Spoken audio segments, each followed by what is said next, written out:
Excited? Sorry? You excited? I'm ready to go. All right. I'm excited to talk. All right, welcome. Episode 27, Martinis with Scott. Today we're going to discuss the energy sector in Alberta, Canada with Iqbal Ali and Kevin Schmidt. I'm going to introduce these guys later, but let's learn what's going on in the energy sector.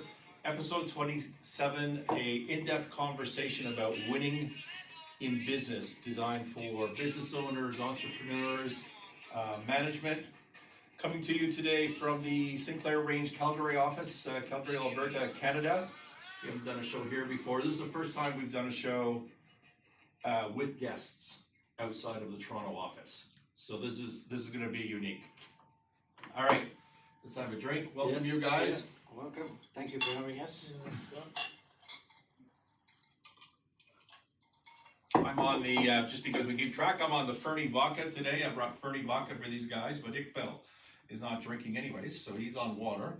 And what do you've got some whiskey I had to pick you up. I'm on the 40 Creek. I like it. I like it. All right. Let me introduce our guests today. Iqbal is the owner, CEO of Petro International, and I like the formal name of your company as much or better, which is, tell me what it is. Jobs on Earth. Jobs on Earth. I thought Yes. that was a cool name. Yes, I only yes. learned that right now. The other thing I learned is that you started this out of school. Out of University of Manitoba, where I graduated from. Yes. Yeah. So you've been doing this for 30, I have notes on this somewhere, but 30 odd years. There we go, 31 years and 10 months. Yeah, but who's counting, Scott? You know, LinkedIn. Yeah. LinkedIn is counting. Yeah. I landed in Calgary in 1980, right into the National Energy Program, and it was a rude awakening to operating in the oil and gas industry. As you might remember, unless you were in high school.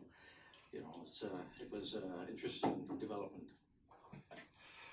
So Petrocan, Petrostaff. sorry, Petrostaff, you don't know Petrocan yet? Not yet. No, Petrostaff is, what have I got here? So basically you're doing staffing internationally.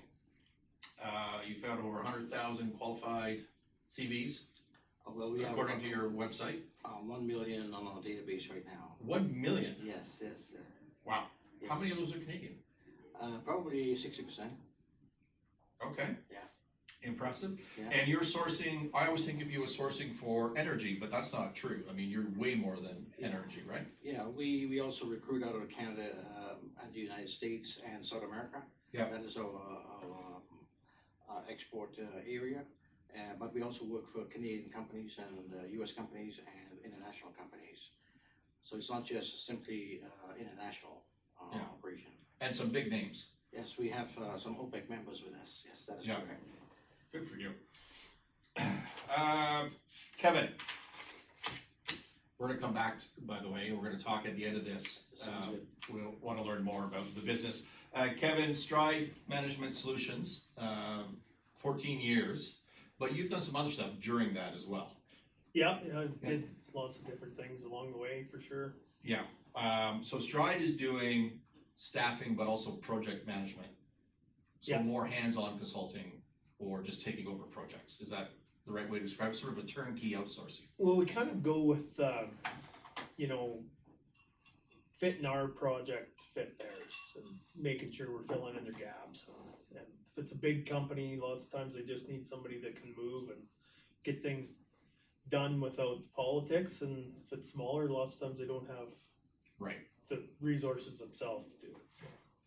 And you've been a driller your whole life. You grew up in family drilling business, Yeah. right? Yeah. You've worked at Rio Tinto. Yep. BP. Mhm. Shell. Mhm. We worked for, how long did we work together? 3 years? Yeah, about 3. At Altair Water in Alberta. Just significant, in terms of market share, a significant water well and energy drilling company. So here's what I think. The reason I want to do this show, besides both of you guys being my buddies in Calgary, in a Canadian context, Alberta energy is a disaster. Saskatchewan as well, but energy in Canada has really, in Alberta, has really brought down the entire country in terms of employment and GDP and just the vibe of everything. And I'm sure, I haven't looked, but I'm sure it affects our transfer payments between the provinces. I don't see how it couldn't. It affected politics. We just had a federal election in Canada. Half of our audience are Americans, by the way, so certainly Alberta was a big piece of that. And I see you two as being canaries in the coal mine, right? Because project management, staffing, you know 6 months, or correct me if I'm wrong, but I think 6 months or a year from now, a year ahead of time versus the newspapers as to what's going on and what's the vibe of things. And every morning I wake up and I see something horribly negative or really positive. Well, Calgary is just completely schizophrenic. It's all over the place. Not Calgary, Alberta in general. And so I was here. I thought, let's have a show with you guys and get your impressions and tell me what you think. And so that's a bit of what I want to talk about today. Now, this show is for, as I said earlier, for management, business owners, entrepreneurs, and there's a couple of things I want to talk about you guys personally just to start this off. I'll start with you, Iqbal. Yeah. Is how long ago did we meet? 4 years ago? 4 years ago, looking at a project in Egypt. Looking at an Egyptian project where we got Schmidt over here to smoke on the hookah pipe. That was all good. You made a few trips to Cairo? I did. Yeah. For those litigation counsels, that was 2 in total, and nothing happened. Exactly. I'm signing affidavits on that all the time. You as a person strike me as someone who wakes up in the morning and is always positive and always hustling and making calls. That's a great complimentary of you, Scott. Can you talk about that? It's true. Can you talk about that? Do you force yourself to do that? Is that just you personally? No, I mean, listen, nothing happens without action. So if you want to get up, you could get up in the morning and complain about how it is, but dream about how you want it to be. Yeah. And I get your comments about Alberta. We're very proud Albertans, by the way. We're very proud of what we've achieved and where we come, and if it affects the East as it does, so be it. But maybe the East caused it. I don't know. I don't know. Kevin's going to tell us that in a minute, I think. The problem is not to worry about what other people think. Yeah. It's to worry what you want to do and pursue it. Nothing happens in business, correct me if I'm wrong, without purpose. And where does purpose come from? Dreams. You gotta have some dreams, you gotta have some purpose, and that creates purpose and that creates motivation. So when you get up every morning, you gotta go up and bat. You don't know if you're gonna hit a home run, Scott. And that's my. But you do it every day. I do it. That's my perception. Yes, sir. I do it every day. And you, sir, Kevin, you get up in the morning at some ungodly hour and just run a farm for the hell of it before you go to work in the morning. Is that true? No, I downsized a little bit now. I sold some cows. Okay. I don't have to get up in the morning and do chores anymore. So you switch from milk to gold. I had to switch over. I had to minimize a little bit to getting run ragged. So we decided to. But you have a work ethic, is my point. You have how am I going to say that? I don't want to say rural, like a farm, like truly a farming background, or anyways, a work ethic, long hours, hustling, putting your back into it, kind of mindset. Is that fair to say? Yeah, I like to get up in the morning and get at it. You and I worked together for 3 years side by side for a lot, so I know you, and you. I mean, I did nothing, and you ran the place, so I know your work ethic. Has that always just been instilled in you, or is it something you think about? Well, has it added to your success? Oh yeah, for sure. I market that to my clients, and that's what they're getting with our company. If you're gonna get up every morning and be available, then the people that are working for you understand that you got skin in the game too. So. Yeah. All right, let's move on to Alberta. I didn't time what time we started, but doesn't really matter. Doesn't matter.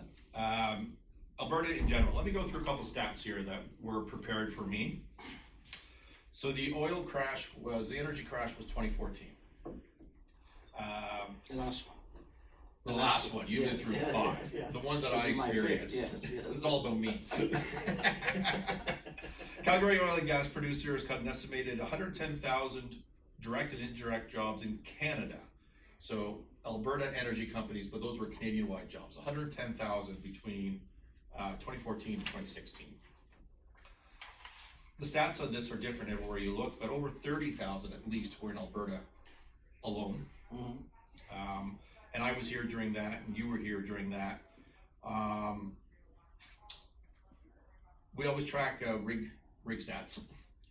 And first quarter 2019, 36% of the ODC, the Oil Well Driller Contractors Association, 36% of rigs were utilized.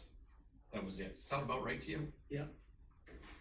What are those rigs? Is that coring stuff, or is that Well, coil tubing and there's a tubing? lot of them's not even registered, right? So Okay. I mean, 36% is bad. So when I was running a coil tubing company in Calgary, you know, in the good times, I think they were really inefficient, but in the good times they were hitting 60-70%. What would you want to hit? Like back at the Elkin days, or with the 60-70, there was money to be made at 60-70, and it was you can't. It's hard to be more efficient than that. Like 80, you would cap out at 80. You can't be 100. yeah, you run into your other issues of staffing. Maintenance and Yeah. changeovers and that sort of stuff. Anyways, 36% is terrible. Yeah. We can agree on that. 16 rigs in 2018 moved to the US.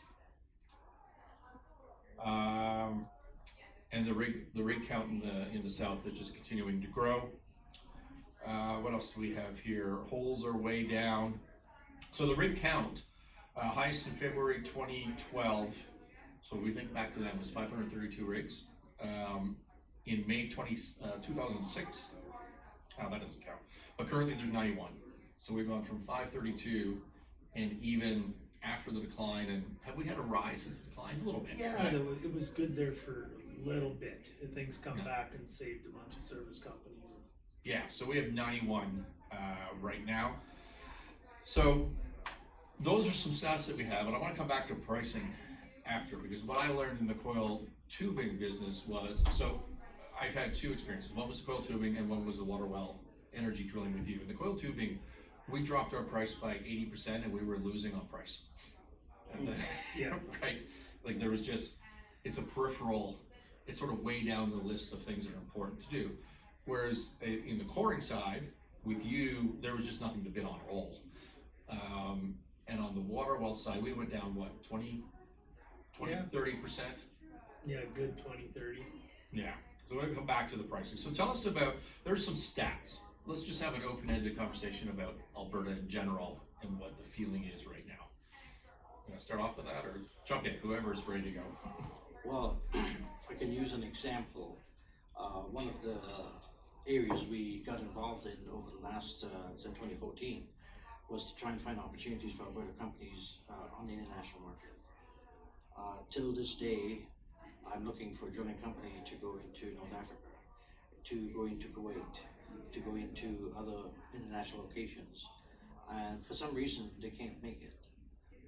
Either they have the rigs, or they don't have the financial capabilities to do it, or can't find a solution to do it. We are also. Let's talk about that, because we have background noise going on here for Yeah, some so reason. If we you don't mind. have opportunities, of course, most of them are downstream that we're looking at right now. That's why we're sourcing out of Canada, United States, and South America, where the market's price is much cheaper, less expensive than picking up Canadians and Americans. Although we want Americans and we want Canadians to go into these foreign locations on the downstream side.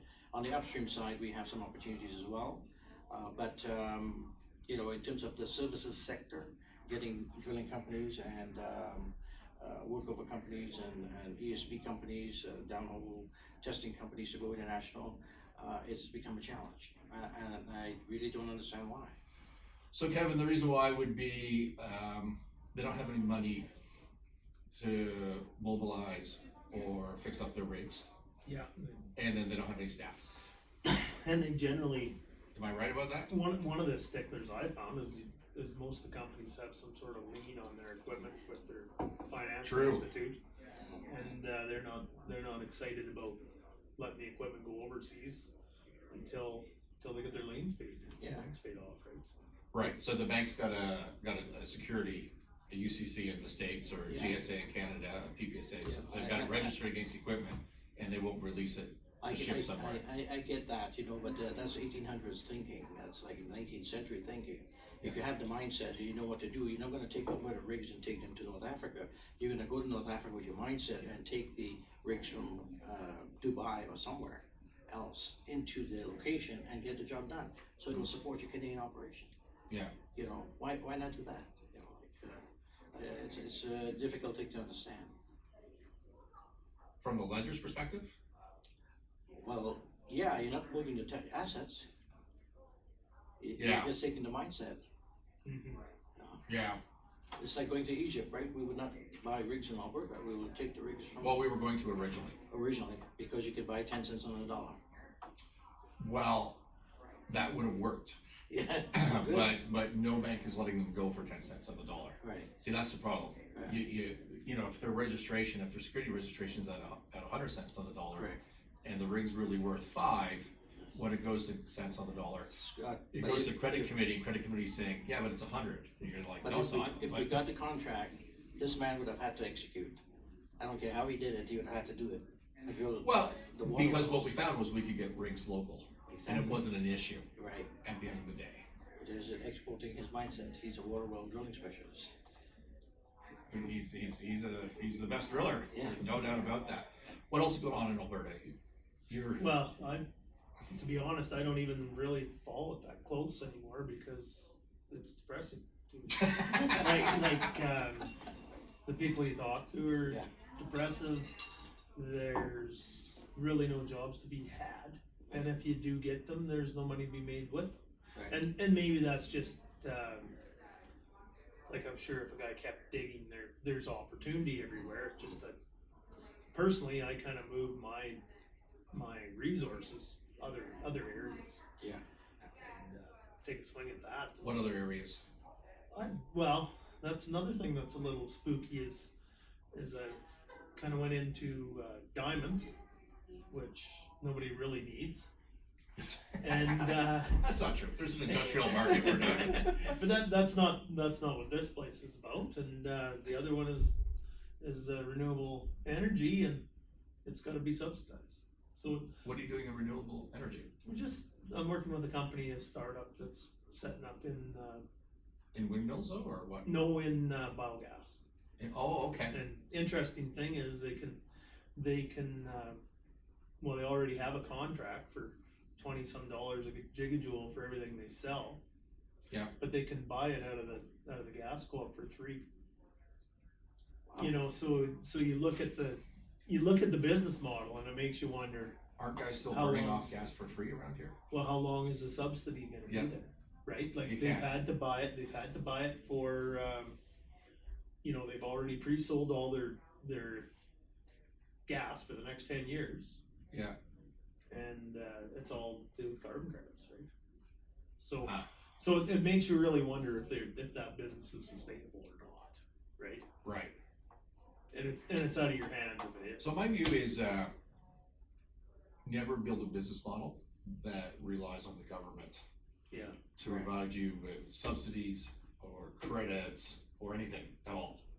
I'm not saying don't make use of them, Yeah. right? Make use of them for sure. But if your business model is premised on that sort of help existing, it's not gonna work.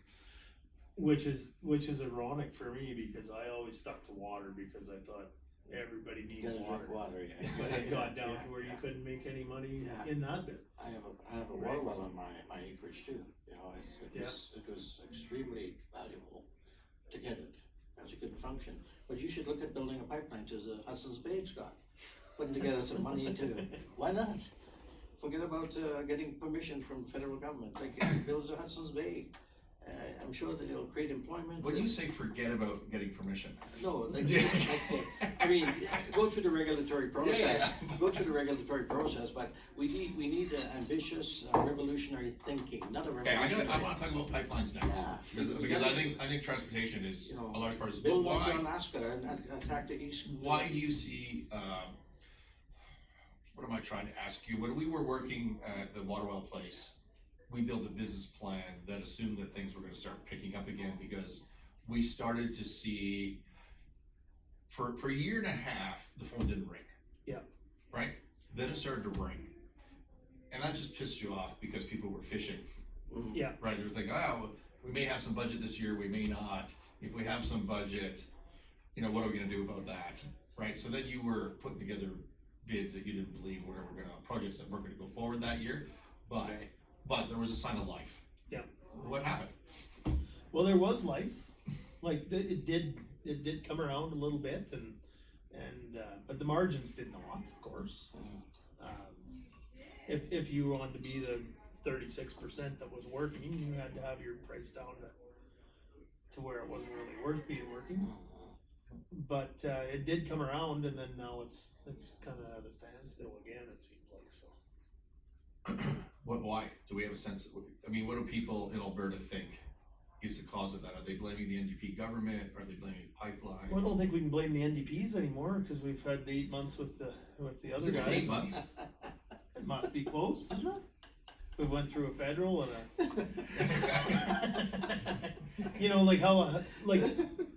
they're doing a lot of good things. They're saying the right words. It's not gonna bring the investment back here. I don't think it was the NDP government, by the way. And I'm no supporter of theirs at all, but I don't.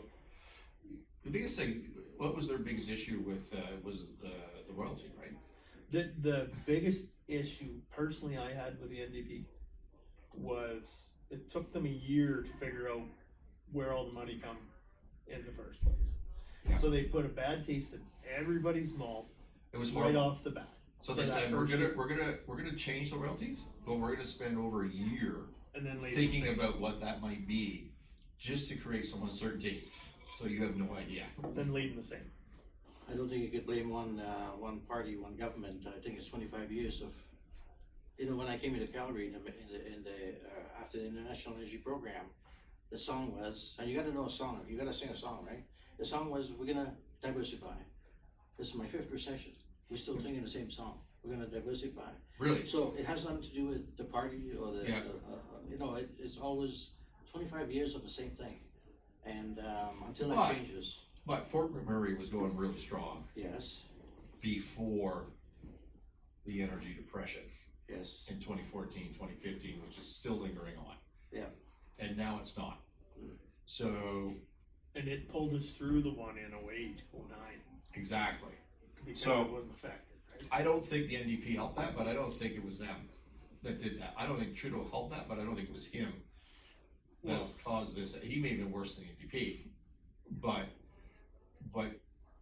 I really don't have a sense of what it is. My suspicion is it's pipelines, U.S. capacity Yeah, has that's jumped way up, and it's way cheaper. And the environmental bogeyman, the international pressure on the dirty oil, so to speak. That's my bet. my thoughts are more than anything, it's the US. The Yeah. US I went agree. from being an importer to an exporter. Yeah. Plus their tax rates are cheaper. The money flocks down there. It's pretty simple. And they talked about why the States has this pigeonholed. When we want to sell our oil, we gotta sell it to them. That's how they like it. Which is a pipeline issue. But with the majority of it That's goes the to thing. them. So if you're a Canadian oil company, only a Canadian oil company, and they're charging you a differential of so much, it's killing you. Yeah. It's killing you. But if you're an international oil company, do you care? Probably not. You'd rather pay your taxes on that oil, Right. US rates, and not pay them up here in Canada. So the only one that gets screwed there is taxpayer, right? The oil's still getting produced, it's still moving down, it's just they're paying tax in a different different country, right? Do you have a sense of, what was it, 2 years ago, when or a year ago, the Permian Basin was the hot, we were seeing 3 deals a week of peripheral plays in the Permian. They've all blown up. Every last one of them. By blown up. They're insolvent. Yeah. Yeah. The decline curve analysis wasn't looked Didn't at. make any sense at all. So that's I'm gonna help not a here. geologist or engineer, but I know what it means. Yeah. You know, don't look at the decline curve, you're in trouble. I'm recruiting geologists right now who are in Calgary working for Canadian companies, and how are they increasing their reserves, Scott? They're remodeling their reserve to make it a bigger calculation. Oh, yeah? Like, that's not the way to increase reserves. You gotta drill. You gotta drill and find more oil. Yeah. All right, you're the driller. As I said, I wake up every morning, I see horrible things, like I walked in here, and on the TV outside this room where people are talking loudly, there was a script going across the TV that Husky announced today, 350 jobs are gone, That's not and good. how much? 550 million? Some sort of significant cut in their CapEx Yeah, budget. yeah. But one thing I did see positive the other day was there's a bunch of barrels of pipeline transportation capacity coming on, Sure. and the thought that that was going to be positive for Alberta. You guys have thoughts on that? Always positive to get more oil on the way out. And believe me, Alberta is benefiting too by the lesser price for resources, because the downstream sector is expanding. Whether you look at this government or the last government or the previous government, they're building massive downstream petrochemical plants, feedstock being gas or oil. But the biggest problem is on the LNG side. We have so much gas in Canada, and till now we can't build an LNG plant. We're working for one of the largest LNG companies in the world, in Qatar, and we've been doing that for 20 years. And we contact the LNG companies in Canada. Nobody even responds. And there are many Canadians who are capable, with 20 to 25 years experience in LNG, to run LNG plants. But everybody wants to bring. It's a socio-political issue. They want to bring the foreign nationals in when they're not needed. Right. To BC, for example, the major LNG plants down there. I don't want to call any names, but they're Canadians who are capable. They're Canadians who are capable. Yeah. Yeah. Enbridge is coming on. What else is going on with pipelines out here? Well, is the Trans Mountain going? You're not paying attention. No, The message I get for you guys is you're so down on Alberta, you've just moved on to different sectors. I've moved on to different sectors, And but the world. I believe in the Alberta workforce, because that's what we export. However, today in 2020, approaching 2020, the price correction on the employment side has been significant, because internationally the price of oil crashed. Yes. And you talk about 30,000 in the Alberta oil patch. We had like 300,000 in the areas that we work in. So, I mean, everybody's optimizing on the price, how to keep the price down, increase the margin. So it's very difficult, but Alberta has a wonderful talent, in all sectors, not just oil and gas. That's why we can export. And we are running a campaign here shortly for downstream people from refineries. And we're trying to get some from Quebec and Toronto as well. So we don't, stay away from different locations. It's a Canadian product, and Canada is well recognized around the world, especially in the safety sector. With anything they're doing, especially in safety. So we try to promote that, and we are who we are because of Canada. So Right. I can't talk about this political party, that provincial party. No, we're all good. Everybody's just got to get together and push the cart out of the hole. But we're not doing that right now. You sound like you have a bunch of government grants coming your way. No, I don't get it. We live in a democracy. What is a democracy? You elect somebody, then you beat them up. That's what a democracy is. Sadly, it's just the way it is. I don't like the other option, but that's the way it is. Yeah, there you go. Kevin, when I stepped into the quill tubing company, which was like 14 or something, 2014, this was a company that really needed to cut expenses. Yeah. You weren't involved in this company, of course, but so I walked in the door and there was this very nice young girl who was the receptionist. Now I come from the East back then. So I walked in and I don't know how old she was, but she would have been mid-20s, let's say. I don't know what her university or college degree was. If any, she's the receptionist. She was making $75,000. Right, so in Toronto, by far the biggest city in Canada, you know, it's a $40,000 job. Right. Right. So, well, we didn't even need a receptionist. There was no business. There was literally no business. So that was the first easy decision. And then I felt bad because I thought, this must, like, if you're 25 and you're making $75,000 as a receptionist, I mean, you don't want to lose that gig. No. Right? But when I let her go, she said, okay, fine. Like, it just was not an issue in her life because there was another $75,000 job waiting for her in Calgary. She must have been good at what she did. No. No. Alberta's where I'm heading with this is Alberta was way overpriced. Oh, okay. The company that you worked at, that you and I worked at together, I hired a controller, a CA, wonderful person, did a great job. I could not find anybody who would take that job, and we're talking like it was a 12-person business at the time. Yeah. I made that number up, but a small business. I could not find anybody to take that job under, I forget, like 110 to 120. Wow. Okay. In Toronto, that was a $60,000 job, a $70,000 job, and it's not like it's not like this person was working 24 hours a day, which they would be in Toronto, right? It wasn't like that at all. There was just an expectation. This is what I'm worth, and she was right. I mean, I paid it. Yeah. Right, because that's what the market was. I have other examples which are not coming to me at the moment, but the point is, to me, this entire province in its heyday was just way out of whack economically. When we were hiring rig hands and that sort of stuff, it was crazy at a point, and then it came down a little bit, but nowhere close to the market. And my thinking is nowhere close to what I think it would have ought to come down to. But my thinking is that just flows through the whole economy. So your real estate, your houses are probably more expensive than they should be.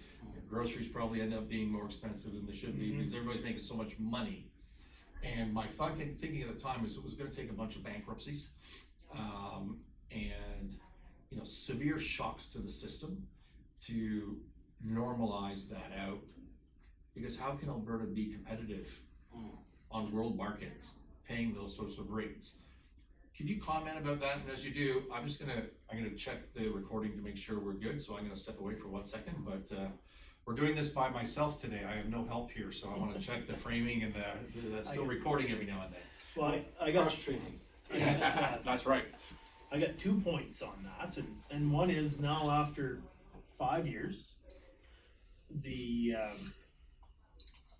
I'm recruiting Alberta people who have been hurting for 5 years, and we are paying considerably less than the heyday. Are you?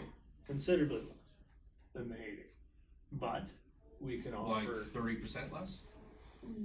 40 Really? probably, but but not on a year, on a day. And what I go to tell them is, okay, everybody I've brought over into this industry is happy. They could care less if they ever seen another rig. Right. And they have to deal with all the issues that come with Fort McMurray, oil companies, all these things. And they have a schedule. They know when they're going to be working, and they have a 1-year contract. So that is the new normal.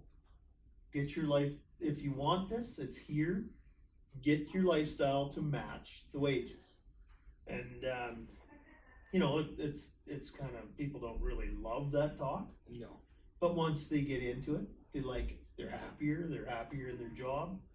It's not so much, I know you have your kid's birthday today, but there's some guy that didn't plan last week, so today you can go do his job, right? Yeah. Things like that, so it's kind of a new normal. But my other point is, goes to what we'll talk about later, which is equalization payments. And we live in an inflated province. You know, like I don't live in Quebec, or I don't live in some of the provinces, but I bet they don't pay as much as we do for every aspect of living. You know, and They it looks don't. really good. And that's my point, that this had to have flown through the economy. It's not like all that money was in people's savings account. No, it just goes to the next guy, Yeah. right? Huh. Goes to the next guy and taxes. Now, Iqbal, on the same point, you're taking local labor and you're shipping them to Oman or somewhere. They're making more money and it's tax-free, right? That is correct. Is that what happens? Because When you say more money, like double. well, if you, for example, a candidate I'm placing today, he's making his cash plus cash in kind value net is 300,000 Canadian dollars. I propose that is better than what he could earn in Canada at the moment. If there was a job. There is a job. Yeah. He's in a job right now, but in a decline industry, oil and gas, and you know, kids are getting free paid private schooling, annual airfares back to point of origin, 7 weeks holiday pay. I mean, it adds up. You know, the healthcare is paid, all these things. So, I mean, it doesn't mean that he wants to leave Canada for that reason, but there's no opportunity. The investors are not investing in upstream oil and gas exploration. They are recalculating the reserves to increase the Messing around. The company, you in the mergers and acquisition business, you know what I'm talking about. Yeah. So in that million resumes, you got Yes, Scott and mine's in there. yes. No, actually, you know, Scott and his company, Sinclair Range, doing a remarkable work, and we try to bring opportunities that we see that might be unique. I mean, he has a lot of opportunities that, I don't know, more than we can imagine, but I operate in an area where there's sort of virgin opportunities in North Africa, in Southeast Asia, or in the Middle East.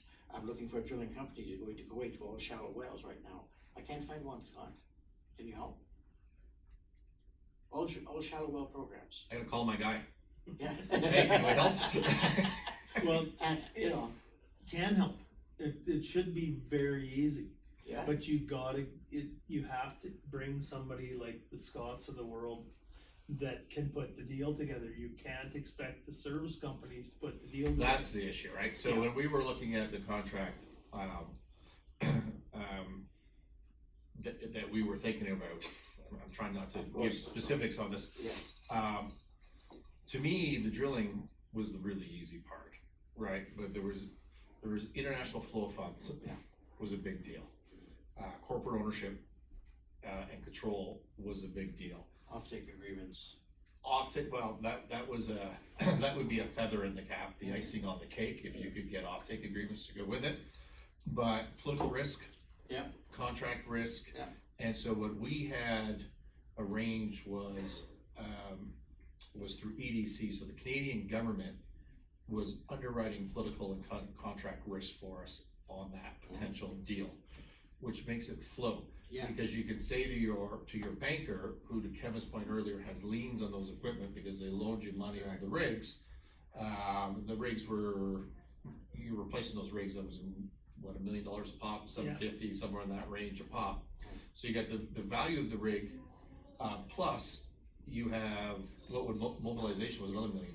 We figured unconventional payment terms, totally unconventional payment terms that service companies don't understand, and generally your banker doesn't love. Yes. Right. Yeah. Yeah. So you need to. finding the guy to drill is no problem, No, I get that. I right? get If that. you can deal with those other things, and that's what we learned about those international projects. Yes, yes. And- So the question I have is, and I'm asking as a student, Yeah. how do the US and other foreign companies, Chinese, Indian, Turkish, British, how do they all fix the same problem and we can't? Well, the small ones don't. I get it. Right, so the smaller service companies aren't fixing those problems from those other countries. But if you look at, the Chinese, I mean, that's all government. Yeah, Money, true, right? True. Where you were wandering around the desert talking to Saudi companies. Yeah. That were drilling in Egypt, and, I mean, that's all government money, and they were having their budget pulled anyways, Mm-hmm. coming out of that. If you're talking about the British, it's not a smaller service company, that's Yeah. a large, Yeah. well-established company with deep pockets. Yeah. That can afford to take an equity risk. From a banking perspective, I would consider that an equity risk rather than us trying to piece together, some sort of financial instruments or Yeah. series of instruments to make this thing, Yeah. to mitigate these risks and make them work. So I don't think they do, is the answer to your question. That's true. Right. Well, And the problem that Kevin raised, which I think was the big problem, is we could actually put all that together. And the service company that you're talking to needs help from someone like yeah, me Yeah. to put that together. The problem is not even that. The problem is every time the counterparty, being the government issuing the contract, every time they change their mind, yeah, which is every other day, exactly. it messes up the entire system, and it Exactly. takes you, that you structured, it takes you 2 months Yes, to yes. go back and fix it. By then they change their mind again. Yes, yes. Right? That, I get it, and that's why relationships are important. huge. Very, very important.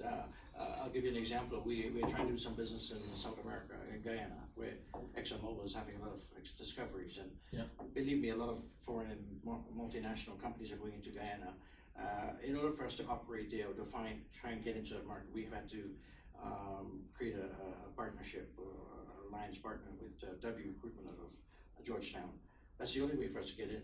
And plus, we have to have a partnership for EDC, as you say, to help us in Yeah. the backstop, right? So Are they doing that? they're coming at us from. I'm going to be talking to the guys in Ottawa. Yes, they will be doing that, provided we all meet all the requirements, of course. But that is the way. You got to have foreign partnerships. So the companies in Alberta can't be looking at coming into a foreign country as an Alberta corporation. They have to get a local partner and partner with that company and who has the relationships and can build on that to fix the problems Yeah. that you experience along the way. Let's move on here.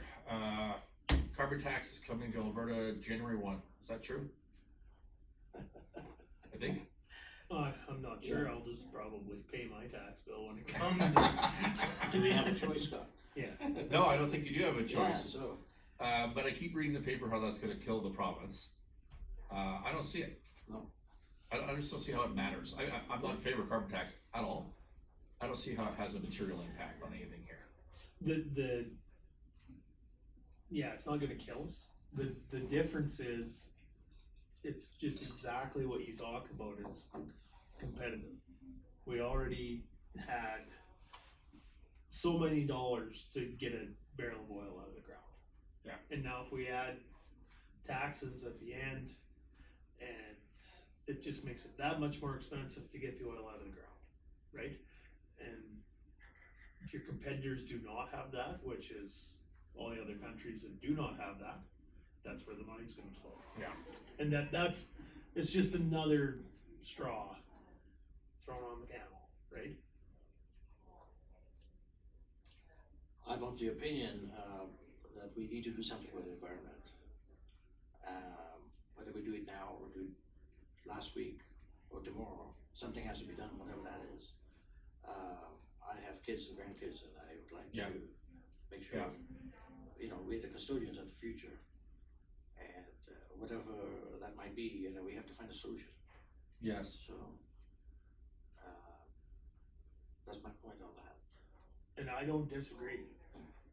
But I do disagree that some people, Albertans, need to do it. No, it's not just Alberta. You know, It's all of Canada. well, it's all over the world. Yeah. And Yeah. that- But that's the but difference. I always find that's not a great argument.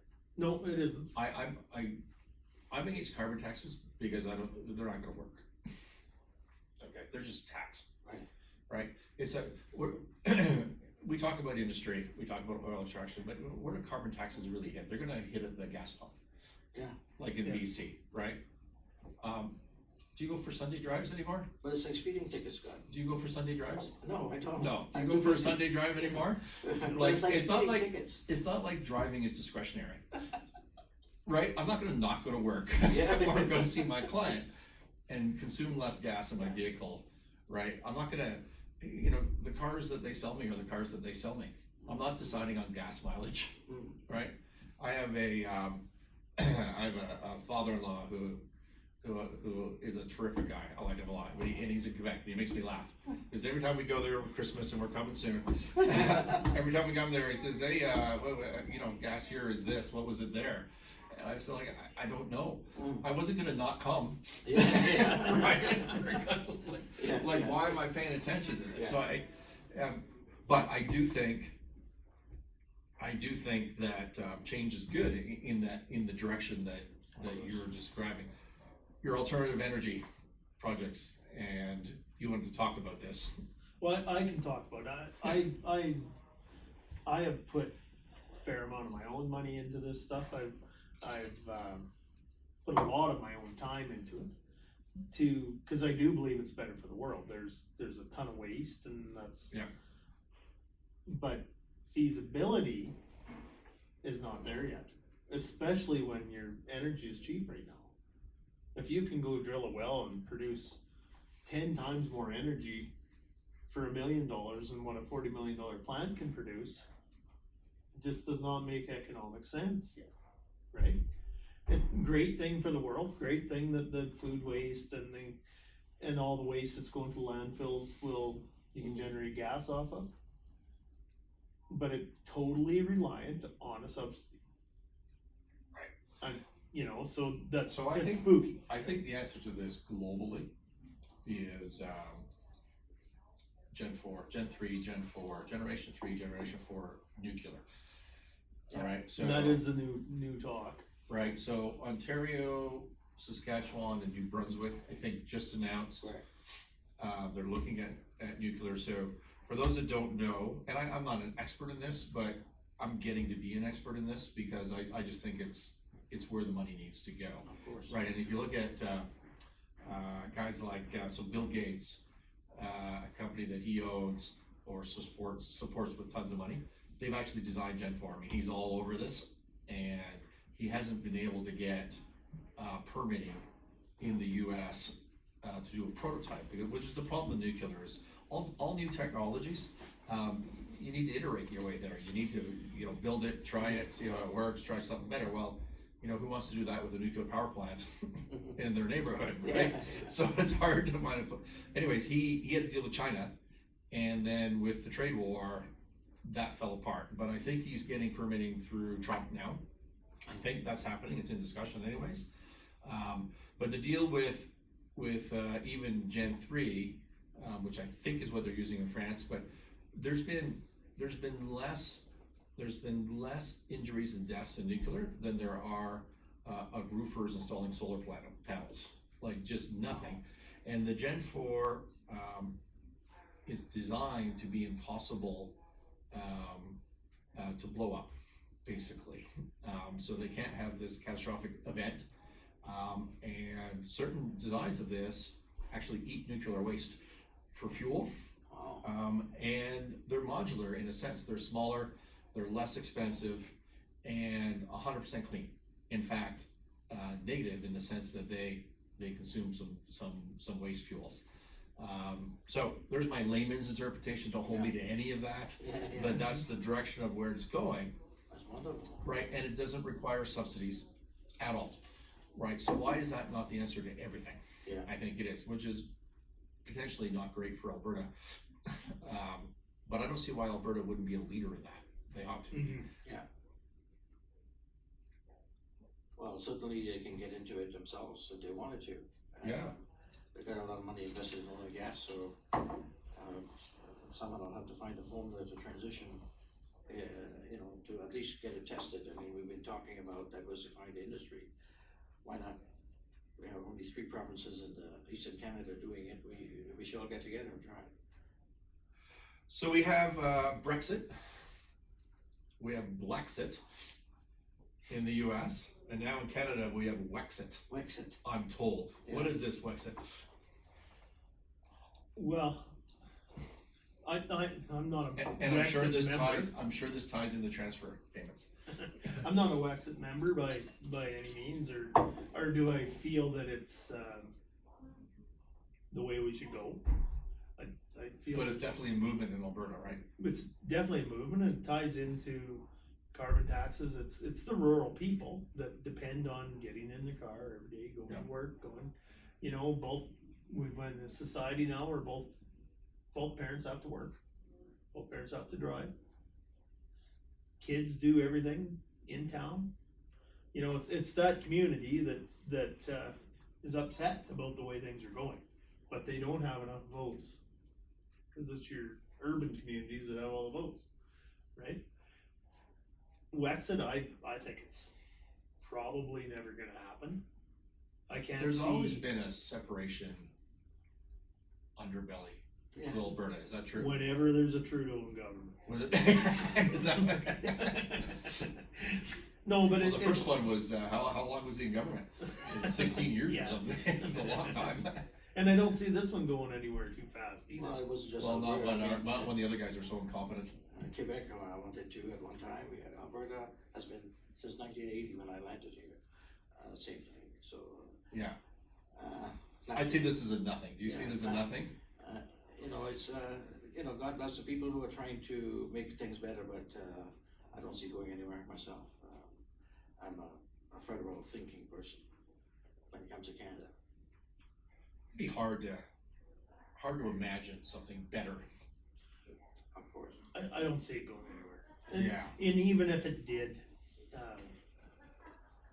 there's a ton of Indigenous people that have a stake in this place too. Yes. And how are we gonna get them on board? You know, I just don't see them, you know, are they gonna follow a whole whack of people that are reformists? That became a huge Right. issue in the Quebec separation. Exactly. Breach of Quebec, contract. right? Was it breach of contract?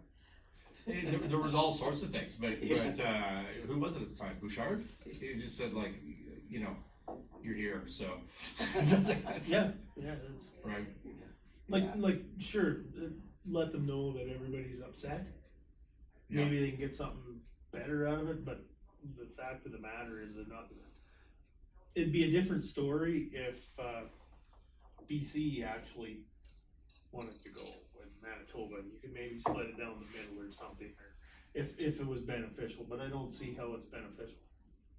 I'm not a lawyer, but I don't see how the doctrine of discovery supports Wexit. To tell you the truth, if you know what the doctrine of discovery is. Well, look at your. Let's not get into the weeds. Whether this is even doable is not an issue.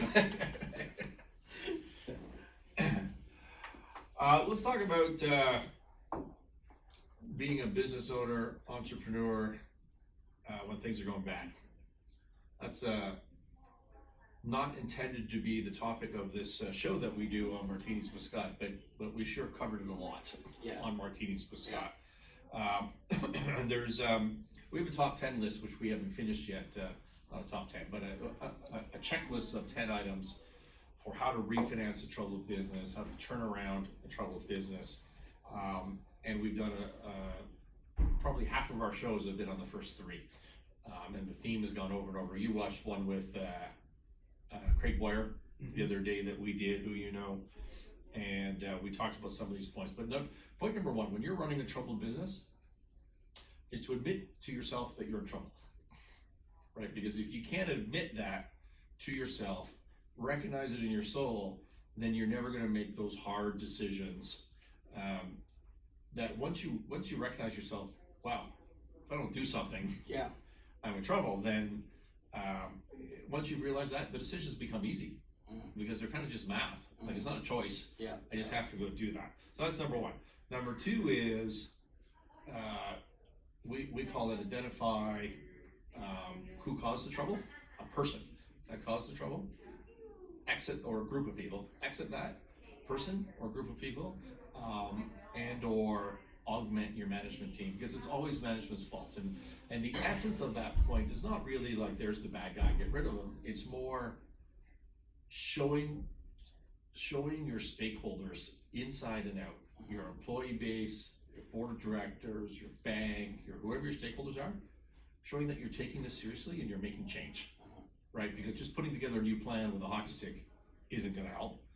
And then the third on the 10 list, the third one was to make a plan, right? A turnaround plan that's both aggressive enough to be interesting yet feasible. Okay, so anyone who wants to start, if you could just talk about, so you've been through 5 recessions, I think. Yes. And you, as I recall, you changed your entire business model to go global to try to diversify out of that issue. Correct. Which I think was smart thinking. And Kevin, I don't know how many times you've been through this in your career, but you and I went through this for sure. And hopefully, when I read those 3 points, you recognize that we did exactly that. Yeah. Plus the rest of the points, which I didn't talk about yet. But anyways, whoever wants to jump in and have a conversation about being a business, so you're the owner and the leader of your business. Yeah. In the business that I'm talking about with you, Kevin, you were a minority owner, GM for lack of a better word, but you were running the operations of the place. And you know, where the other guys scurried away like rats without triggering our mutual stalker, but they scurried away and you stuck it out to fix this business, to turn it around. So, sorry, there's the premise, jump in. I mean, the points you all mentioned are very valid. However, in the situation we're in right now with this recession has been so long and has been a global, a result of a global collapse in the price of oil and the optimization by all the players to reduce costs, increase margins. You know, we can't really point a finger on specific people. However, I think it requires a mindset change, evolution, thinking a bit outside the box, and how do I increase what I do if I love what I do, which I do. And you gotta go up and bat. You never know if nothing's a guarantee. You gotta go up and bat and build relationships. I'm one of the reasons I'm leaving this week, sorry, to the Middle East, and I have opportunities I'm knocking on there, and I could stay home and cry about it, but depression shouldn't really last that long. I don't have much time for that, so it's a human feeling, but you gotta get up and go, and that's the only way to succeed. That's great advice. You gotta pursue up. What did you learn in our experience, Well, Kevin? what I learned was that there was definitely, you know, a bunch of stuff I didn't know that like it or not like it, they get out of your hands, and if you want to get through the end and try and save, you know, 10, 12 people's jobs, and try and make do with some of the suppliers who are actually still hurting because they're not getting paid and they're hurting in the same recession you are. That's right. That you gotta get up every day and you gotta keep trying to pay it. And if, you know, you gotta do your dues and try and find opportunity and what I learned was more so staying out of that moving forward. You know, and what it comes from is overspending. So hard, right? Stepping out too far at the wrong time, and maybe being a little happier with what you have, and not taking the big risks all the time with the growth and the slower growth, and a slower growth plan with that particular company, they would have come through that a lot better, right? What about not naming names, anything like that, but what about the integrity of people and you know, when times are tough? Sinclair Range and my business and investments are always mid-market, smaller businesses, and it always comes down to people, right? 100% of the time it comes down to people, and when times are tough, you really learn who your friends are, who's got different agendas, I'm not trying to speak, I'm not asking anybody to speak negative about anybody, but just that concept. Well, to summarize that, it's just so many people you can rely on. Yeah. And those people who do come, who stand beside you, are certainly people to be counted on. Yeah. I have, going through this recession, I've had to rely on a few ourselves from different parts of the world, and boil down to relationships. That's at the end of the day. Integrity and relationships. Yeah. I'm willing to bet through our experience that you were surprised by some people, but had lifelong bonds with others. Yeah, Because of that. Is that it fair to was. say? There's definitely some friends lost, and there was definitely some friends made. And it comes down to what your grid is. What do you want? Yeah. And are you gonna let somebody else's agenda, which is maybe not the same as yours? At the end of the day, you have to try and harvest something out of it, right? Yeah. And mine. And I think that's the key point, because businesses, mid-market and smaller, they don't have enough organizational critical mass on their own to protect themselves as an organization from the individual agendas of the key people, right? So if you got one key person, or you've got 4 key people, and those agendas differ from what the organization agenda should be, from each other, from the agendas of the stakeholders being the bank or the unsecured suppliers, that's when you get in real trouble, right? Is that? Yeah, and as a business owner and an entrepreneur, when things are going downhill, there's excuse me, but a ton of things that you're spending money on that do not agree with you. And you're paying lawyers, and you're paying accountants, and you're paying all those people that, and they're not cheap. they're getting top dollar. They're not cutting their rate as you're in your recession, and every dollar you make now is 85 cents or 80 cents, right? Yeah. And it's really hard to stomach, and it's really hard to get through. But what helped me get through it was going back every day and saying, well, there's some loyal employees there that are doing everything in their power to try and help us. And if we stop today, they don't have a job. And if we stop today, there isn't a chance in hell that these guys ever get their money. And it's your clients. Even though you're getting beat down from your clients, you still made a promise to them that you'd get their work done. And you can't do that unless somebody is funding you to do that work, right?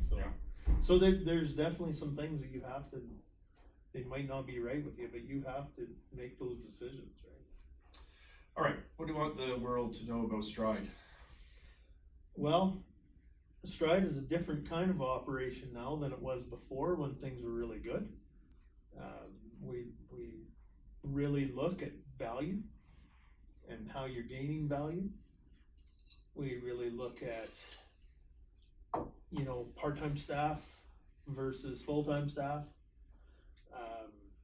where it's beneficial to the company. If I can share time 3-4 different places with a person, they can bring benefit at all these places and not So one. your customer's not carrying they're carrying a quarter salary in a sense. Yeah, and we're doing a lot of things like that. We're making sure that we're available all the time. We're making sure that we talk to them about what their goals are, where their issues are, what we can do to help them, and really fine tuning that way, and trying to take advantage of the people we do like, that I feel did a good job in Alberta, and give them opportunity in other fields, right? So I can say, for those listening and they want to know about Stride, that if Kevin says he's going to deliver on a job, he delivers on a job, right? There's just been 0 incidences where that hasn't happened, right? Which has got to be a big thing. Well, and in your field. when you get up every day, that is that's what drives you when things are going south. Yeah. Right, like that is, and I try to instill that in everybody that works for us, right, you know, my kids, the whole works, that's what it is. If you said you were gonna do it, go do it. Exactly. So, And Petro staff, what do you want the world to know? Petro staff, Actually, before you answer that, where are the hot spots in the world in terms of your business and energy projects or large projects that you're working on? primarily in the Arabian Gulf right now. Sorry, say it again? Primarily in the Arabian Gulf In the Arabian Gulf, right okay. now. We are working with the downstream sector and upstream sector in Kuwait. Downstream like the refinery and petrochemical industries, and in Qatar with the expansion of the LNG Yep. business. They're getting up to 120 million metric tons per annum production of LNG. So we are recruiting Canadians and Americans and South Americans into that region. And of course the lower Gulf, which is like Abu Dhabi, Oman, those locations. And there's great opportunities coming up in North Africa that we are looking at, although we're waiting on some conflicts to end. In some of the locations to Gotta finish the regime change. Yeah. Well, you know, they have some disagreements, so they're trying to get those solved. So once those are solved, we will be hopefully very busy there. We are looking for opportunities. So South America, in the upper South American region, like Guyana and other locations. So I mean, some of them are not realized as yet, but we are pursuing them, and we have to do that every day to try and get the opportunities. Again, we're not just sourcing Canadians. We have Canadian roots for international reach. We're sourcing Canadians as Americans and South Americans. Our playground is the Western Hemisphere. Right. Yeah. Funny story. About a month ago, maybe 3 weeks ago, a buddy of mine from the mining sector. I've known this guy since probably the mid '90s, and he's junior mining promotion, that sort of stuff. And so much like your experience, he's that's not going very well. Right now, he's getting more into international projects. He called me up, and he's got a water well, water reclamation deal outside of Kuwait. Oh yeah. And they have no local representation. So I introduced him to our mutual friend there. Because who would be better at bringing that together? So I don't know where it went, but I thought that was funny. It was the exact same project. Yeah. Why not? Exactly where he lives. Okay, so you need, in your business, you need qualified, good people, of which you have a million CVs, but I'm sure you're always doing that, and then you need projects to place them in. So what do you want to tell the world about that? In terms of the projects? No, just in terms of, this is your opportunity to speak more about Petro staff. We advertise a lot, and we get about 60 resumes a day. 40% of them are from international, and the rest 60% are coming in from Canada, United States.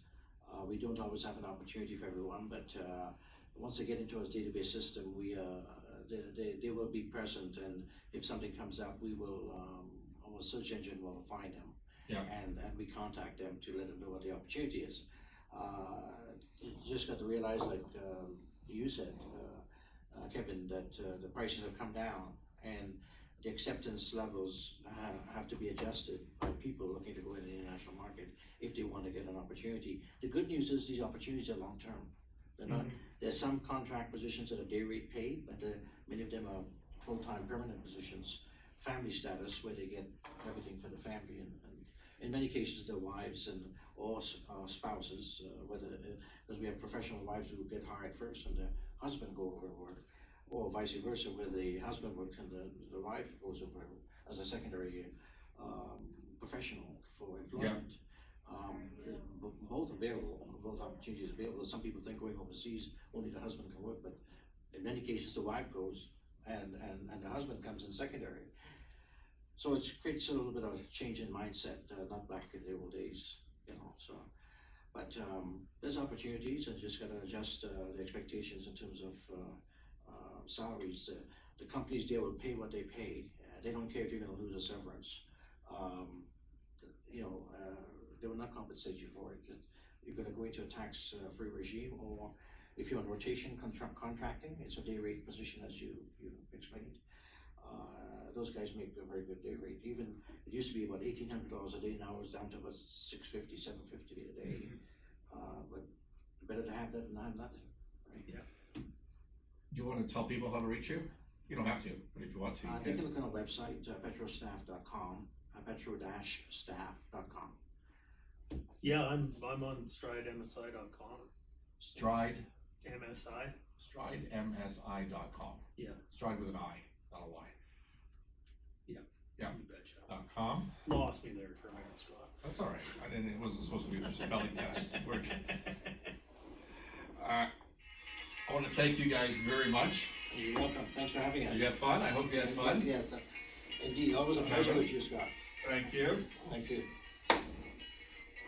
Reach me at sinclairrange.com, sinclairrange.com. You can reach out to Ashley or on the YouTube channel. Just put in a comment. Somebody will get back to you. Anything you want to talk about. What else can I tell you? Please subscribe. Subscribe on the Martinis with Scott YouTube channel. Have you subscribed? I have not as yet. I will be tonight. Bastard. Yeah. Bastard. You gotta, Cancel this show. You gotta know a song. Subscribe on the YouTube channel, Apple Podcasts, Spotify. Thank you so much again. Thank you for listening. And that's it. We're going to cut this off.